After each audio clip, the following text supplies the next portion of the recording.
नमस्कार मित्रांनो आता आपण आलेलो आहे शिरूर तालुक्यातील पाबळ गणेश नगर या घाटामध्ये. मित्रांनो, भैरवनाथ केसरी 2020 बैलगाडा शर्यत उद्या दिनांक 15 ऑगस्ट आणि 16 ऑगस्टला पाबळ मधील गणेश नगर या घाटावर होणार आहे. तर घाटात आलोय. घाटाची धावपट्टी झालेली आहे. आळ्याचं पण काम एकदम परफेक्ट झालेलं आहे. आज आपल्याला इथं यात्रा कमिटी इथं भेटलेली आहे. यात्रेचं आयोजन नियोजन कशा प्रकारे, गाडा मालकांना काय नियमावली, ह्या व्हिडिओच्या माध्यमातून आपण पाहणार आहे. तर चला ह्या व्हिडिओला सुरुवात करूया.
पाहुणे नमस्कार. नमस्कार. पहिल्यांदा परिचय द्या तुमचा. माझं नाव विकास चौधरी, पाबळ. भैरवनाथ केसरीचं नियोजन उद्या दिनांक 15 आणि 16 तारखेला होणार आहे. हो, तर कसं आहे यात्रेचं नियोजन सांगा तुमचं. आपल्याकडं आपण हनुमान देवाचा उत्सव भैरवनाथ केसरी पाबळ समस्त ग्रामस्थ पाबळ यांच्या संयुक्त विद्यमाने आयोजित करत आहोत दिनांक 15 आणि 16 ऑगस्टला. किती गाडा मालकांना प्राधान्य आहे? 370 गाडा मालकांना प्राधान्य दिलेले आहे. पहिल्या दिवशी किती आणि दुसऱ्या दिवशी किती गाडी पाळणार? पहिल्या दिवशी 15 ऑगस्ट या दिवशी 170 गाडा मालक येतील आणि दुसऱ्या दिवशी राहिलेले 200 म्हणजे 180 ते 370. कसं राहील तुमच्या यात्रेचं हे नियोजन? नियोजन म्हटलं तर घाटाची लांबी सांगू आपण. घाटाची लांबी 410 फूट लावलेली आहे. सिरियलला कांड 70 फूट राहील आणि फायनलसाठी 60 फूट राहील. फायनल ही रोजचे रोज सेपरेट होईल. 2 दिवसाचा विराम विभागून दिला जाईल. आळ्याचं नियोजन कसं आहे यावेळेस? आळ्याचं नियोजन आता तुम्ही पाहिलंच असेल व्हिडिओमध्ये. सुसज्ज आळे आहे. बैल काही शक्यतो बाहेर जाणार नाहीत. समोरच्या बाजूला तर डोंगर आहे. दोन्ही साईडला चांगला आपण JCB माती लावून वगैरे हे केलेले आहे आणि प्लस बांडा ग्रुप पण आहे बैल पकडायला आणि वर आपण नेटचं पण नियोजन केलेलं आहे आळ्याच्या वरती. उद्या 15 ऑगस्ट आहे. घाट उद्या किती वाजता चालू आहे? उद्या आपण 8 वाजता घाट चालू करणार आहोत. उद्या 15 ऑगस्ट असल्यामुळं थोडासा उशीरच होईल कारण सगळे झेंडावंदनला जाणार त्यानंतर, म्हणून आपण 8 वाजता चालू करणार आहे. 16 तारखेला मात्र आपण सकाळी 7ला म्हणजे 7लाच घाट चालू करणार. गाडा मालकांना कशा नियमावली राहील आपल्याला? घाट हा एकदम अत्यंत काटा राहील. गाडे टोकन टू टोकनच आमची अशी म्हणजे आम्ही पहिल्यांदाच यात्रा भरवते तरी पण आम्ही ह्या वर्षी 370 गाडी घेतले. 370 व्यतिरिक्त आम्हाला कमिटीतली प्रत्येकाला जवळजवळ 10-20 फोन आले असतील की आम्हाला टोकन द्या, पण आम्ही एकही PDF सोडून एकही एक्स्ट्रा टोकन घेतलेलं नाही. आणि प्लस बऱ्याचशा ठिकाणी आता ही पावती होती नाही का, पावती गाडा घ्या म्हणतात, पण आमच्याकडे एकही गाडा मालकाला पावती मिळणार नाही किंवा पावती हा विषयच नाही आमचा. टोकन टू टोकन, ज्याचा ज्या टोकन असेल त्याच वेळेस तो गाडा पडेल. रॅकचं नियोजन कसं राहील? रॅकचं नियोजन पण चांगलंच राहील. ज्याचा टोकन ज्यावेळेस असेल तोच टोकन घेतला जाईल.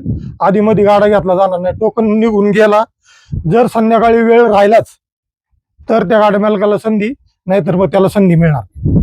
बक्षिसाचं स्वरूप कशा प्रकारे? बक्षिसाचं आपण प्रथम क्रमांकासाठी 1 लाख रुपये ठेवलाय आणि फळीपोटसाठी 2 जुमते बैलगाडे, 2 दिवसासाठी एक बैलगाडा. त्यानंतर दुसऱ्या नंबरसाठी 75,000 रुपयाचं बक्षीस आहे, फळीफोड 5,000 रुपये. त्यानंतर घाटाच्या राजासाठी 2 दिवसाला 2 ट्रॉफी आहेत, भैरवनाथ केसरी महाराजा, त्याच्यासाठी एक सेपरेट मोठी ट्रॉफी 2 दिवसात सगळ्यात आतून जी बारी येईल ती भैरवनाथ केसरी महाराजा, त्या गाड्याला ती ट्रॉफी मिळेल. त्यानंतर 20 फुटावरून कांड लावून 5,555 रुपये रोख स्वरूपात. त्यानंतर आकर्षक अशी फायनल आहे, 1 ते 15 नंबर पर्यंत आपण फायनलला बक्षिसे ठेवलेली आहेत.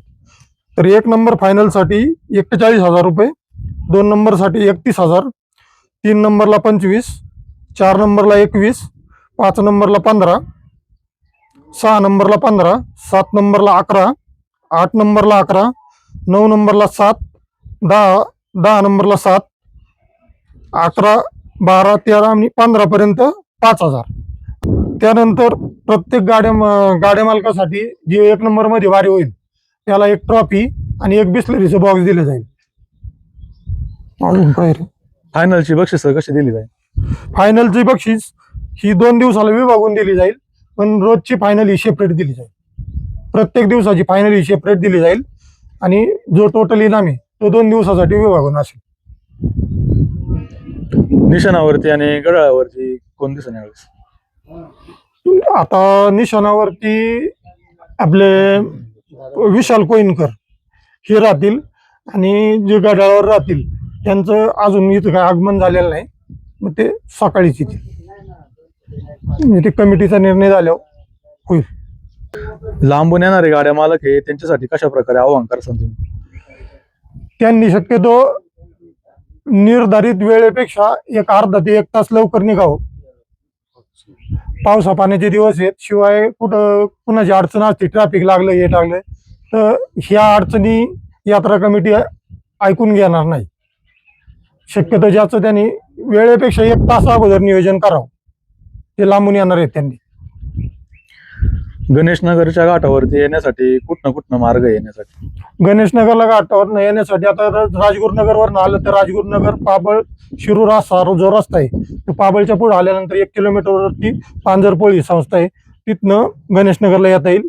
इकडनं बेल्ला जेजुरी मार्गातनं आले तर लोणी चौकातनं लेफ्ट टर्न मारला की गणेशनगरला येते. शिक्रापूरवरनं आले तरी बेल्ला जेजुरीने आले तरी शिरूर रोडला येऊन परत गणेशनगरला येते आणि शिरूर कानूर या मार्गाने जे येतील ते डायरेक्ट गणेशनगरला येतील. लाईव्ह प्रेक्षेपण कोणत्या चॅनलवर असेल? कोणते? अखिल भारतीय बैलगाडा संघटनेचं YouTube चॅनल आहे, त्याच्यावरून आपण लाईव्ह प्रक्षेपण करणार आहोत. जाता काय आव्हान करसान आता गाडा मालकांना? शक्यतो प्रत्येकाने आपला जो टोकन आहे आता सगळ्यांना माहिती आहे, ज्याने त्याने वेळेत येऊन यात्रा कमिटीला सहकार्य करावं, जेणेकरून त्यांनाही त्रास होणार नाही आणि यात्रा कमिटीलाही त्रास होणार नाही आणि यात्रा चांगली पार पडेल. गाडा मालकांसाठी अजून एक महत्वाची सूचना आहे, यात्रा ही पूर्णपणे अखिल भारतीय बैलगाडा संघटना यांची जी नियमावली आहे त्या नियमावलीतच होईल. आणि अजून एक महत्वाचं की टोकन टू टोकन असंच गाड्या रॅकमध्ये घेतले जातील. अजून गाड्या मालकांनी फिटनेस सर्टिफिकेट आणि बैलांचे रंगीत फोटो हे पण आणायचे. जर आणले नाहीत तर त्यांची टोकन फी परत मिळणार नाही. आणि टोकनवरचं पहिलं नाव हे कंपल्सरी राहील. टायमर सिस्टीम कसा राहील तुमचा? प्रत्येक गाडा मालकाला गाडा झुकण्यासाठी 3 मिनिटांचा टाइम राहील आणि फायनलला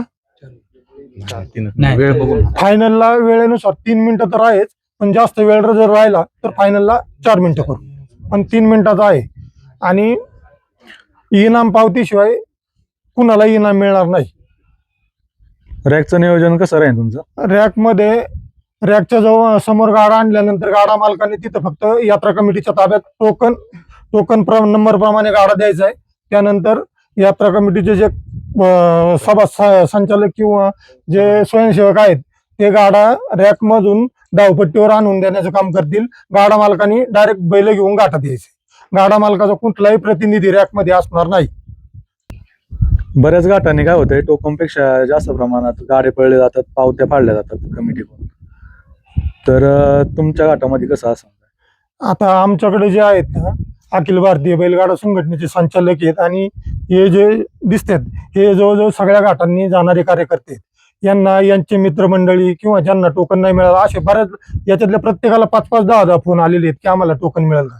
पण आमच्या कमिटीने एकदा ठरवलंय की आपली जी PDF आहे 370 बैलगाडा मालकांची 2 दिवसासाठी, त्या व्यतिरिक्त 371वा टोकनही आम्ही अजून कोणाला दिलेलं नाही. आणि त्यानंतर दुसरी महत्वाची गोष्ट की बऱ्याचशा घाटांमध्ये आता तुम्ही म्हटलं तसे पावती सिस्टीम वगैरे, तर आमच्याकडे पावती पुस्तकच आम्ही छापलेलं नाही. पहिली गोष्ट म्हणजे पावती देण्याचा विषयच नाही. आम्हाला जवळजवळ प्रत्येकाला 5-5, 10-10 फोन आले होते, आम्ही पावती करतो, एवढे पैसे देतात, तेवढे पैसे देतात. पण प्रत्येकाने सांगितलंय की आमच्याकडे पावती वगैरे हा काय प्रकार नाही. 370 बैलगाड्या धावपट्टीवरून धावतील, फक्त 370 आणि 370च. घाटाच्या राजापासून फायनल किती गाडी घेतली जाणार? घाटाच्या राजापासून आपण फायनलला 20 गाडे घेणार आहे. त्यामध्ये 15 बैलगाडा मालक हे बक्षीस पात्र राहतील आणि आपण फायनलचं बक्षीस तर तुम्हाला पहिलं सांगितल्याप्रमाणे सेपरेट देणार आहे. गाडे मालक येणार आहे, तर गाड्या आल्यानंतर बैलांना धक्के वगैरे कुठं केलेले काय? घाटात धावपट्टीच्या उजव्या बाजूला तुम्ही पाहिलं असेल जवळपास 50 एकर जागा शिल्लक असेल. तिथं धक्के पण आहेत आणि बैल बांधायला भरपूर अशी जागा आहे.